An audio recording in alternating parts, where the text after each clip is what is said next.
The early summer sunlight gently illuminated the historic brownstone mansion in Boston's Back Bay district. In the master bedroom on the second floor of the three-story building, Liz Wilson Collins awoke to the sound of a baby crying. The clock showed 6 a.m. A fresh breeze from the Charles River quietly stirred the lace curtains. "Grace, Mama's coming." As she rose from her pillow, Liz glanced at her husband Michael sleeping beside her. Careful not to wake him after his late night at the investment bank, she gently pulled back the covers. While slipping into her silk pajamas, she still felt a twinge of guilt about their cost. From downstairs, Chopin's waltz melted into the morning silence. Emily, her 12-year-old daughter, had begun her usual early morning piano practice. Though on the autism spectrum, Emily possessed remarkable musical talent. Her clear tones brought an unexpected warmth to this grand mansion.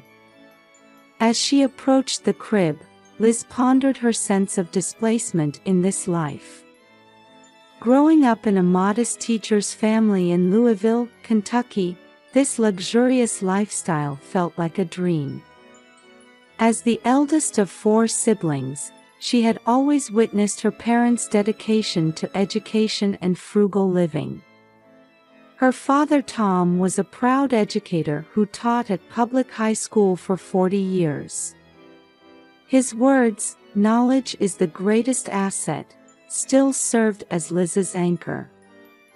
Her mother Sarah raised 4 children with homemade meals and abundant love. The weekend family dinners around the table remained etched in Liz's heart as her foundational memory. "Good morning, my angel." As she lifted Grace, Liz felt the weight of this precious life, conceived through IVF at age 45.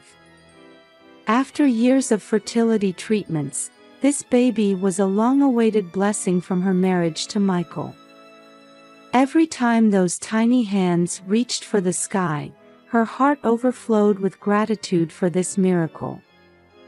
Through the window, the old oak tree in the backyard swayed in the morning breeze. Last week, her mother-in-law Peggy had instructed the gardener to cut it down, saying it looked unsightly, but Liz had objected. She felt a special attachment to this tree. The memories of Emily playing on the swing attached to its branches were just one reason she couldn't bear to see it go. "Liz, are you ready for today's party?" Peggy's voice coming up the stairs made Liz tense momentarily. Her mother-in-law, a former Harvard psychology professor, was a known perfectionist in Boston's high society. Her footsteps always carried an intimidating resonance. "Yes, I've confirmed everything with Mary." "Good. This is my granddaughter's 3-month debut. There's no room for mistakes. I've personally selected all the guests." Peggy's words carried their usual authoritative tone. Her cold attitude toward Liz hadn't changed since the wedding. Liz could still remember her first words, "You trapped my son into marrying above your station." Liz had met Michael at the library. While working as a librarian and raising Emily alone, she unexpectedly reunited with her college classmate. Despite his success in investment banking and established position in Boston's upper society, he approached her with unchanged kindness. Her divorce from her first husband had come after disagreements about Emily's therapy approach. The gulf between her husband's insistence on normal education over music and Liz's desire to nurture her daughter's talent had grown unbridgeable. Now, however, Emily's piano playing served as a bridge connecting their families' hearts. Emily's piano playing paused briefly before beginning a new piece. Another Chopin waltz. Liz sighed deeply, finding solace in those notes. On the third floor was Peggy's dedicated weekend suite. Its presence constantly weighed on Liz's shoulders. Mary, the housekeeper who had served the Peggy family for over 20 years, was one of the few who showed understanding toward Liz. Sometimes she would share photographs of Peggy's younger days. However, Peggy's mood would always darken when such topics arose. Liz still didn't know why. Holding Grace, Liz gazed at the oak tree illuminated by the morning sun through the window. Like that tree, she quietly renewed her determination to stand firm with deep roots. At 8 a.m., the mansion's kitchen was enveloped in the bustle of breakfast preparations. The fragrant aroma of Mary's pancakes wafted through the room. "Mary, did you confirm the catering for the party?"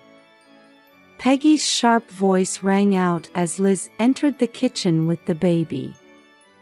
"Yes, ma'am. Everything's arranged with the New England Culinary Association." "You reminded them about the temperature of the lobster bisque?" "Yes, I spoke directly with Chef Johnson." Liz silently brewed her coffee, remembering last night's incident. Her suggestion to serve her mother Sarah's pride and joy, Kentucky Fried Chicken, had been summarily dismissed. "Really, Liz? You intended to serve something akin to fast food at a Boston society party?" Peggy's contemptuous smile from that moment still stung. Emily entered the kitchen, having finished her piano practice and changed into her uniform. The navy blazer of Boston Latin School suited her delicate demeanor perfectly. "Emily, stand up straight. A lady doesn't walk with such posture." Peggy's criticism made Emily's shoulders stiffen momentarily. "Good morning, Emily. Your Chopin was beautiful today." Liz's voice offered gentle support. Emily gave a small smile and reached for a pancake. "Oh, Emily. Mind the carbohydrates before the party." Peggy's voice rang out again. Liz started to speak but swallowed her words as Michael entered the kitchen. "Good morning, everyone." Michael's cheerful voice momentarily lightened the atmosphere. However, Liz didn't miss the fatigue in his eyes. Another late-night conference call about investment projects had kept him up. "Michael, you'll definitely be home early today, won't you?" A subtle command underlaid Peggy's voice. "Of course, Mother. It's my daughter's special day." Michael kissed Grace's cheek. The baby laughed delightedly. "Indeed. This is the debut of the Collins family heir." Liz felt a slight discomfort at Peggy's words.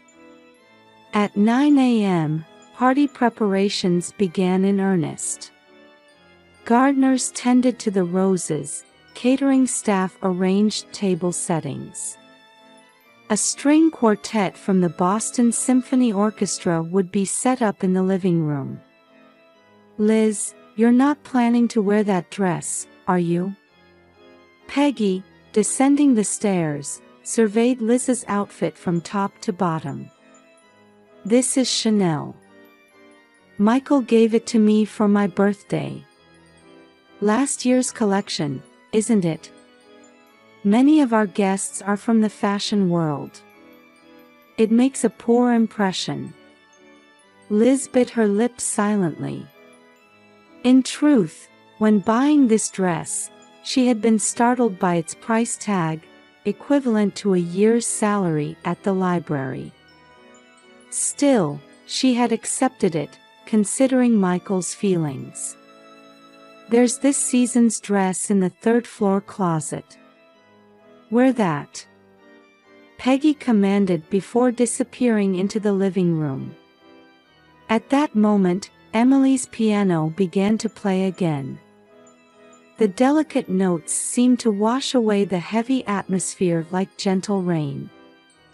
Holding Grace close, Liz looked out the window. The oak tree in the backyard swayed gently in the morning light, as if sensing something to come. In the master bedroom closet lay a handmade quilt sent from Liz's family home. She had planned to use it for Grace's debut. Her mother Sarah had stitched it with love, each stitch carrying her affection. However, seeing Peggy's current attitude, it was clear this too would be rejected. No doubt Peggy had already envisioned Grace wrapped in an expensive cashmere blanket. Emily's playing grew stronger. Wrapped in these unchanging notes of love, Liz sighed deeply. She intuitively felt that today would mark some kind of turning point. At 10 a.m., the Boston sky was crystalline blue, as if specially arranged for this day. A pleasant early summer morning at 72 degrees. A gentle breeze from the Charles River tapped softly at the mansion's windows. Liz was in the second-floor bedroom, covering Grace with Sarah's handmade quilt. The pastel patchwork radiated love in every stitch. The baby breathed peacefully, wrapped in the familiar soft fabric. "Goodness! What are you doing?" Peggy's voice rang out as the door suddenly opened. "You're planning to use something so rustic. Change it to the Hermes cashmere blanket immediately." Liz answered quietly but firmly. "This is from my mother, who stitched each piece for her granddaughter. The Boston Globe Society columnist is coming today. This affects the Collins family's dignity."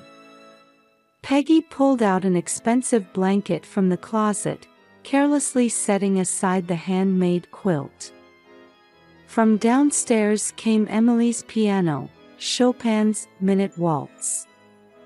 She was doing a final check of her performance piece for the party. The pure notes slightly softened the heavy atmosphere. "Young miss, your playing is wonderful." Mary quietly spoke to Emily as she set down a glass of lemonade in the music room. "Madam used to play piano in her youth." Her words were cut short by Peggy's sharp glance as she descended the stairs. At 11 a.m., the first guests began arriving. Museum trustees, Harvard professors, investment bank executives. Women in the latest designer dresses, men in perfectly tailored suits. Then Liz's parents arrived. Tom in his modest navy suit and Sarah in her handmade dress, carrying a package of lovingly made buttermilk biscuits. Peggy's expression tightened momentarily before forcing a smile. "My, you've come so far. But bringing food. This is our family tradition." Liz's voice rose unexpectedly. But at that moment, Michael's phone rang, an emergency work call that required his immediate attention. In the music room, Emily was about to begin her performance. As the invited guests watched the autistic girl with mixed curiosity and sympathy, pure notes began filling the room. The Minute Waltz took on a fresh, life-affirming quality through Emily's sensitive interpretation, enveloping the venue. Gradually, the audience's expressions changed. Surprise and emotion began seeping through the masks of high society. After the performance, a deep silence was followed by thunderous applause. Remarkable talent. A natural musician. Hard to believe she's autistic. Then Tom quietly spoke. Education isn't determined by family background or environment. What matters is nurturing the talent within each individual with love. His words carried the weight of 40 years as a public school educator. However, at that moment, Peggy's expression suddenly changed. Know your place. The sudden shout froze the room. Peggy rushed to Grace's bassinet, snatched up the baby, and ran toward the third-floor balcony. Poor people have no right to raise children. Her cry carried the intensity of long-suppressed emotions suddenly erupting. Liz desperately chased after Peggy. As she ran up the stairs, she heard Emily's piano begin again, this time, the raindrop prelude. The notes resonated heavily, as if prophesying the urgent situation. When Liz reached the third-floor balcony, Peggy was already standing near the railing with Grace. The summer wind blew stronger than usual. "Peggy, please. Give me back my baby." Liz's voice trembled. Behind her, she could hear party guests holding their breath. "None of you understand." Peggy's voice rang with unprecedented intensity. "Superficial refinement, surface manners, you think that's true dignity?" In that instant, Grace slipped from Peggy's hands. Liz's scream echoed through the mansion. But then, something unexpected happened. Grace's tiny body caught on the branches of the old oak tree, cushioning her fall. The tree they had nearly cut down had saved the baby's life. "Grace!" As Liz ran down the stairs screaming, loud crashes began from above. Peggy had started throwing expensive vases and furnishings from the balcony. "I must protect this house's dignity. Everything that sullies it must be removed." The sound of antique vases shattering. Crystal ornaments splintering. Each crash seemed to echo the sound of masks falling away. "Mother, stop." Michael's voice rang out as he returned from work. But Peggy wouldn't listen. "It's my responsibility to protect this house. None of you understand how much I..." Mid-sentence, the railing Peggy leaned against suddenly creaked. Years of weather had corroded its interior. "Watch out!" Mary's scream echoed. But the warning came too late. The railing collapsed, and Peggy fell onto the second-floor balcony. At that moment, Emily's piano suddenly stopped. Silence enveloped the entire mansion. The sound of approaching ambulance sirens grew closer. Firefighters arrived to rescue Grace from the oak tree. Another ambulance attended to the unconscious Peggy. Liz. Just before being loaded onto the stretcher, Peggy opened her eyes briefly. They held a vulnerability never seen before. "I was poor too." Those were her last words before being taken to the hospital. In the mansion's backyard lay scattered fragments of expensive furnishings. Only the oak tree stood quietly. Miraculously rescued, Grace showed no signs of distress, maintaining a peaceful expression. Mary silently handed Liz an old photograph. It showed a young Peggy, smiling in a cheap dress in front of a small apartment. Behind her stood Peggy's now-deceased mother in modest attire. She was a piano teacher. Mary said quietly. Madam's mother worked in a factory while paying for her daughter's piano lessons. Downstairs, Emily began playing piano again. This time, Chopin's Farewell Waltz. The melancholic melody quietly resonated through the broken pieces. In her private room at Massachusetts General Hospital, Peggy slowly opened her eyes. Through the window, she could see the sunset over the Charles River. Among the elaborate flower arrangements in the room stood a single daisy in a simple vase. The small white flower held a strange presence among the luxurious blooms. You remembered Mother's favorite flower. Peggy turned a surprised face toward Liz, who smiled at her bedside. Gone was her former imperious manner, replaced by the expression of a fragile elderly woman. How did you know? Mary told me. About how your mother would pick daisies on her way home from the factory and always place them by your pillow. They were your most treasured possession. Tears welled in Peggy's eyes. Memories sealed away for more than 40 years suddenly flooded back. Her body trembled slightly in the white hospital bed. My mother worked in a South Boston textile factory while paying for my piano lessons. Peggy's voice carried a softness never heard before, almost like that of a young girl. Sometimes she'd skip meals to pay for lessons. She'd say, "Peggy, I never want you to live the life I've had." The reminiscence continued. Even on cold winter days, she'd buy sheet music instead of gloves for herself. With freezing fingers, she'd say, "My dreams will come true through you." In the corner of the room, Emily practiced on an electronic piano with headphones.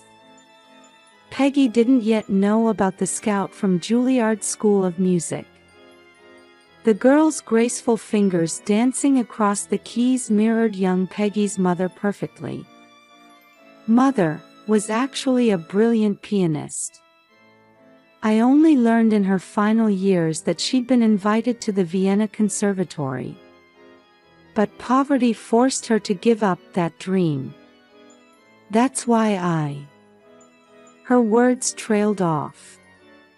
Covering her face with both hands, Peggy choked back tears. You tried too hard for perfection. Liz spoke softly. In the twilight of the hospital room, her words resonated with deep understanding.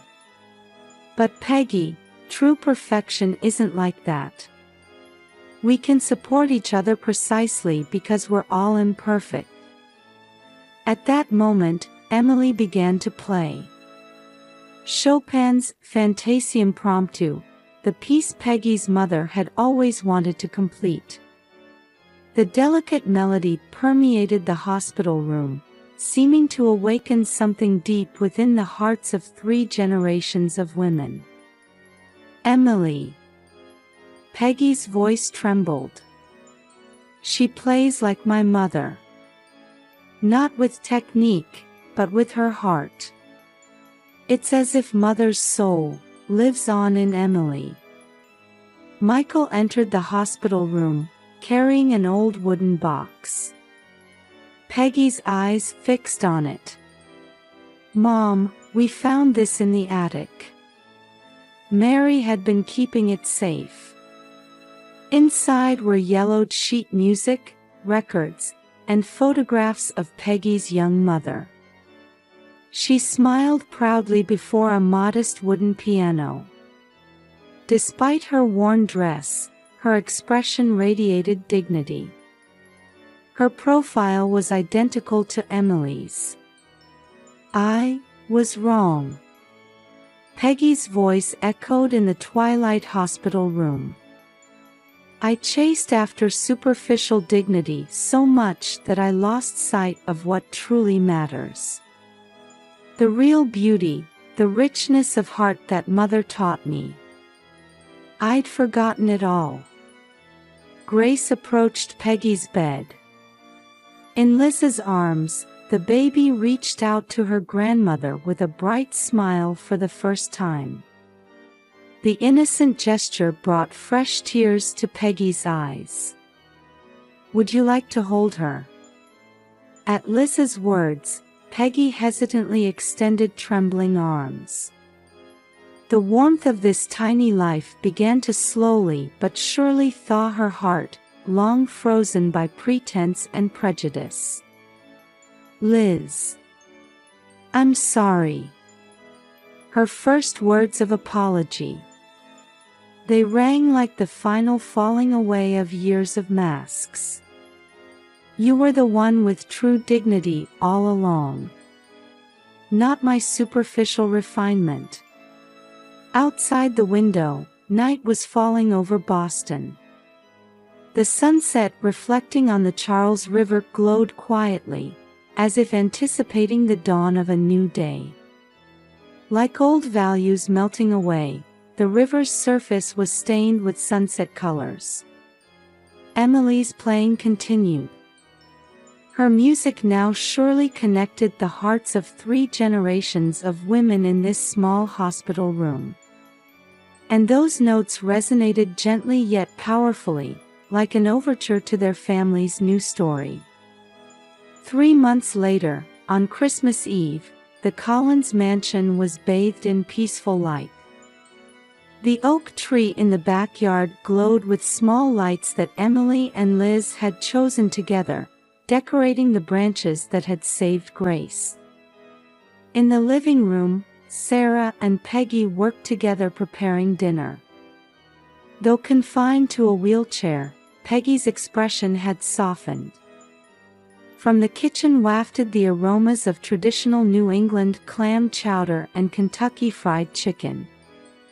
Sarah, this fried chicken recipe is truly wonderful. Peggy exclaimed with genuine admiration. Would you share your secret spice blend with me? Sarah smiled and answered. Of course, Peggy. But the most important ingredient is love.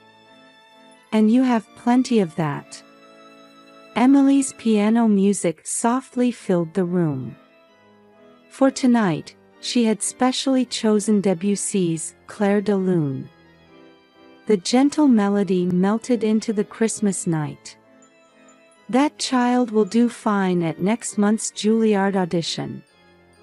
Peggy murmured, listening to her granddaughters playing. My mother's dream will truly come true through Emily. By the living room fireplace, Tom read a picture book to young Grace. Around them, Michael finished decorating the Christmas tree. At its top shone an old angel ornament that Sarah had carefully preserved. Everyone, dinner is ready, Mary announced cheerfully. She was now treated not just as a housekeeper, but as a family member.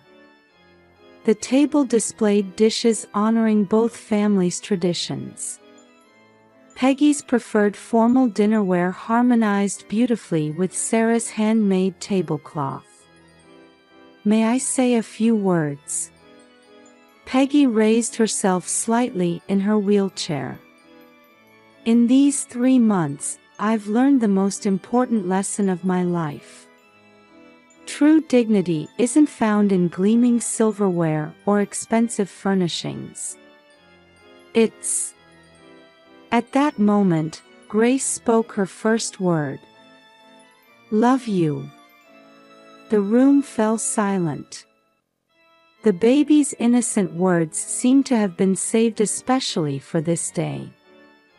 Liz embraced her baby with tears in her eyes. That's right, Grace. We all love each other. Emily's piano moved to a Chopin nocturne. The notes rang out crystal clear, as if announcing the beginning of the family's new story. Outside the window, snow began falling quietly over Boston. The snow accumulating on the oak tree's branches gleamed pure white, like the family's hearts released from their former burdens. Liz. Peggy called quietly. Thank you. You taught me. True family bonds mean accepting and supporting each other's differences. Michael raised his glass. Let's toast to the beginning of our new family traditions. The sound of crystal glasses touching rang throughout the room. The sound carried a pure resonance, like the final melting away of years of barriers. Emily finished playing and joined the family circle. Her expression showed unprecedented peace. Through music, and through her family's unconditional love, the autistic girl had found her true place. As the fireplace flames flickered quietly, Liz made a silent vow. This was true happiness. Family bonds weren't about seeking perfection, but about accepting and supporting each other's imperfections. Standing by the window, she could see lights twinkling across the Charles River, hinting at the new year to come. And that old oak tree still stood tall, watching over them as always. The snow continued to fall gently, wrapping the Boston streets in white, as if blessing the beginning of their new story.